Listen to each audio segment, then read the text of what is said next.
Power star Pawan Singh fan का इंतजार का समय हुआ समाप्त।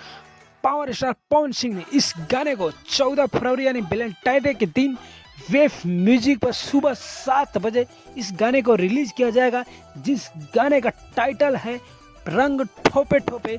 इस गाने में पावर स्टार पवन सिंह और पावर स्टार पवन सिंह के साथ दिए शिवानी सिंह। इस गाने का राइटर है संतोष तिवारी और म्यूजिक डायरेक्टर है प्रियांशु सिंह। तब पावर स्टार पवन सिंह का सच्चे वाला फैन है तब वीडियो को लाइक और चैनल को सब्सक्राइब जरूर कर लीजिएगा। ओके, थैंक यू दोस्तों।